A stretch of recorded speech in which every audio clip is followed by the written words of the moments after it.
Assalamualaikum warahmatullahi wabarakatuh. Ya, kami dari kelompok Spark. Kelompok Spark ya.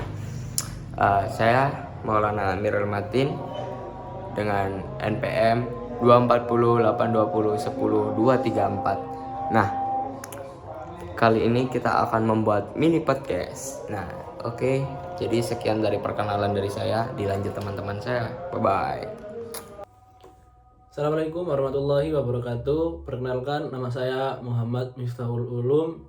Saya dari kelompok Spark dengan NPM 2408 2010 240. Perkenalkan, nama saya Elmi Gita Damayanti dengan NPM 268 dari kelompok Spark.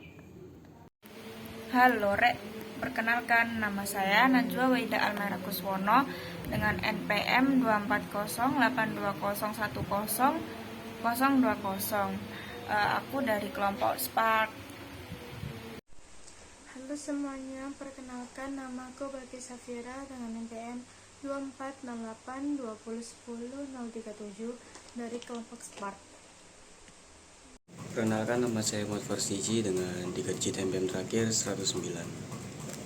Semuanya, perkenalkan nama aku Anissa Amalia Nabila, biasa dipanggil Anissa.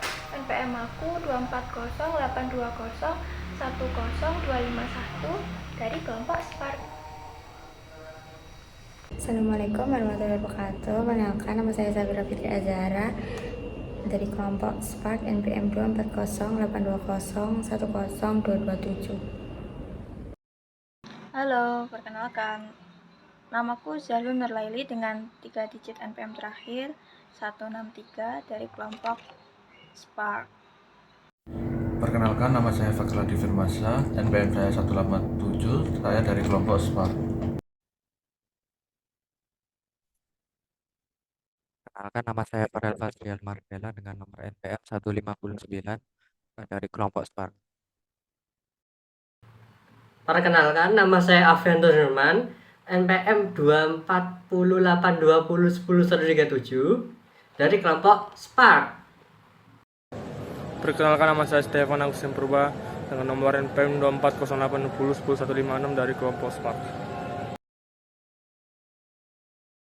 Yang pertama, menurut saya sendiri, menurut Joy, jaringan 5G tidak merata karena tidak semua warga penduduk di Indonesia itu memiliki ekonomi yang cukup untuk mengikuti perkembangan teknologi saat ini. Karena jaringan seperti 4G dan 3G juga bisa digunakan. Jadi menurut saya jaringan 5G untuk saat ini belum sebegitu penting dan juga belum merata sepenuhnya di seluruh Indonesia. Jadi menurut saya itu alasan jaringan 5G tidak merata di Indonesia. Lanjut. Menurut saya 5G tidak bisa masuk ke Indonesia itu karena ketersediaan infrastruktur di Indonesia yang kurang memadai. Pembangunan infrastruktur jaringan 5G butuh investasi yang besar ya. Jadi kayak seperti menara jaringan dan fiber optik itu susah dibangun di Indonesia karena wilayah Indonesia yang luas juga. Jadi kayak Indonesia itu punya tantangan di ketersediaan infrastrukturnya untuk mengembangkan 5G. Menurut saya seperti itu. Lanjut. Oke, baik, lanjut. Safira.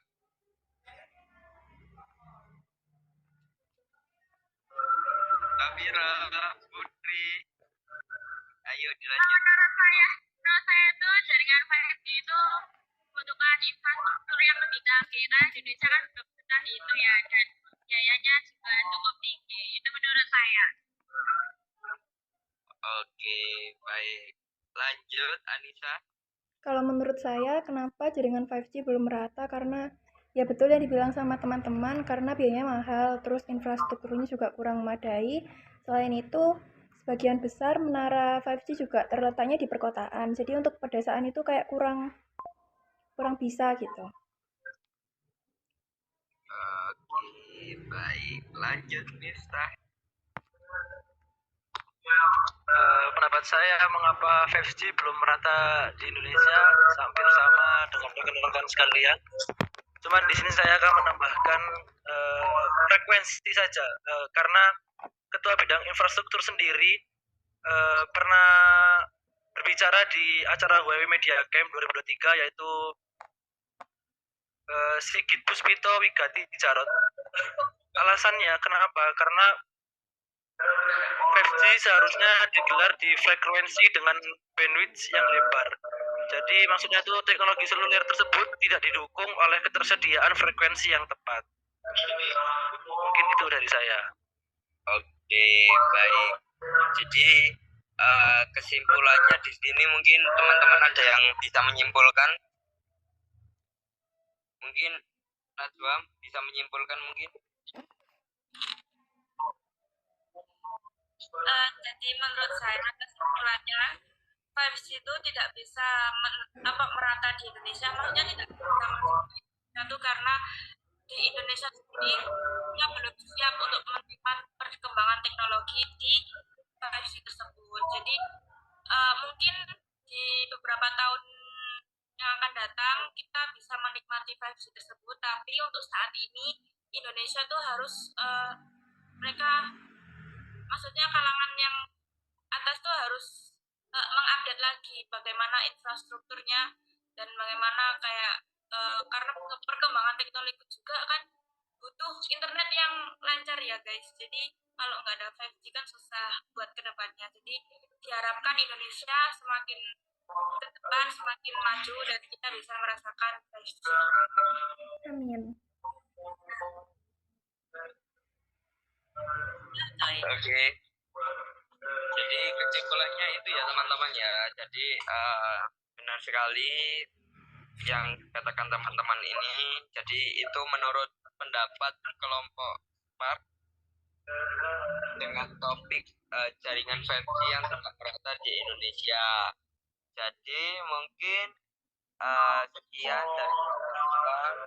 Mohon maaf bila kami ada salah kata, kurang lebihnya mohon maaf. Kami akhiri. Wassalamualaikum warahmatullahi wabarakatuh. Oke, assalamualaikum warahmatullahi wabarakatuh. Di sini kita di kloter 2 membahas tentang berita hangat atau yang baru-baru saja keluar, yaitu tentang chip untuk laptop menggunakan chip Snapdragon X Elite, yang dimana biasanya Snapdragon ini membuat chip untuk perangkat handphone. Nah, kalau untuk menurutku ini laptop yang menggunakan chip Snapdragon X Elite ini ya memang untuk ketahanan baterainya itu boleh diacungi jempol, tapi untuk kaum mending itu sepertinya ini kurang cocok ya. Ini lebih cocok ke laptop-laptop pekerja kantoran, pegawai kantoran seperti itu. Bisa dilanjut teman-teman. Oke, silakan duluan. Oke, menurut saya sendiri itu kayaknya kurang worth it ya. Apalagi harganya yang sangat mahal, mencapai 20 jutaan. Sementara kita mendingan cari yang mungkin dari Intel Core. Soalnya mengapa? Karena saham mereka itu lagi turun. Jadi harga mereka itu sedang masa-masa rendah. Jadi itu kita perlu pertimbangkan. Nah, selanjutnya yang lain. Nah, untuk menurut saya mending beli offline aja nggak sih? Karena kalau online kan bisa aja dapat tambahan biaya gitu. Oke, lanjut. Lanjut ya. Oke, tes. Oke, menurut saya untuk spek itu apakah dapat mengatasi seperti perangkat panas gitu kan? Kita kan kalau kerja kan juga biasanya multitasking gitu kan. Kalau perangkat panas kan bisa mengurangi konsumsi baterai juga. meningkatkan konsumsi. Bukan hanya konsumsi baterai, teman. Ya apa? Bukan masa penggunaannya, masa durabilitasnya gitu, Nah, masa ya hidupnya. betul. Nah, Ini patut dipertanyakan juga ya untuk masalah penanganan suhu ini patut dipertanyakan juga karena ya kita soalnya kalau sebagai suhunya tinggi terus gak turun-turun, iya waduh, itu benar. gak Kita tahan sebagai lama. orang mending ini agak sedikit sas sih. Oke lanjut Mas Stefan. Kalau menurut saya ini memang sangat gak worth it ya. Kenapa? Karena menurut saya itu karena ini kan Snapdragon itu juga pasti ya GPU-nya juga tersendiri. Mungkin ada beberapa orang mungkin yang menggunakannya untuk render gitu. Jadi beberapa mungkin masih ada kemungkinan untuk crash ya karena ada masalah di drivernya, dan mungkin juga ada juga software yang masih belum kompatibel dengan prosesor yang baru itu juga. Terima kasih. Oh ya, saya mau mendapatkan tambahan dari informasi yang saya ketahui. Kan ini laptop sudah pakai kebanyakan Windows 11. Nah, Windows 11 ternyata itu sangat mendukung dengan prosesor AMD. Nah, jadi kalau dengan Snapdragon ini apakah kurang? Saya masih belum telusuri lebih lanjut. Nah, gitu aja. Sedikit sas. Nah, itu mungkin cukup dari kloter 2 ini. Terima kasih atas perhatiannya. Wassalamualaikum warahmatullahi wabarakatuh. Itu kalau menurutku kenapa sih Samsung seri S atau seri-seri yang atas bisa kayak gitu tuh karena di waktu update software itu mereka kena panas karena kan musuh terbesar sebuah handphone itu kan memang panas ya. Terus yang kedua itu memang kelalaian dari Samsung sendiri yang menyebabkan layarnya itu rentan terhadap garis-garis hijau. Ya, lanjut.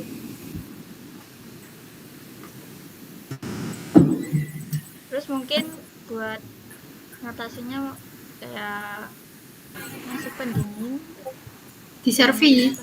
Iya. Tapi dari Samsungnya, maksudnya Samsungnya kayak memperbaiki mengatasi masalah naiknya suhu dengan kayak bagian dalamnya tuh kasih apa gitu biar nggak terlalu panas. Dikasih sistem cooling yang lebih baik, ya kan? Terus memberikan garansi layar lah seenggaknya untuk seri-seri yang atas. Izin masuk. Tapi siapa tahu bisa jadi kelalaian dari penggunanya, misalnya kayak dia itu gerusak-gerusuk gitu, jadi layarnya kebanting sana kebanting sini. Betul, bisa jadi. Kalau menurutku kan dari dulu Samsung kayak udah sering kayak gini ya, tapi dia tuh kayak fokusnya tuh fokusnya ngupgrade baru terus itu loh, mengeluarkan produk dengan model versi baru, terus yang ini kan seharusnya bisa diperbaiki.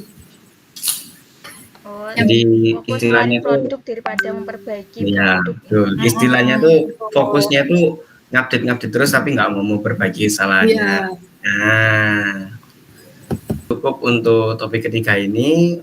Mohon maaf bila ada tutur kata yang kurang berkenan baik disengaja maupun tidak sengaja. Terima kasih. Wassalamualaikum warahmatullahi wabarakatuh.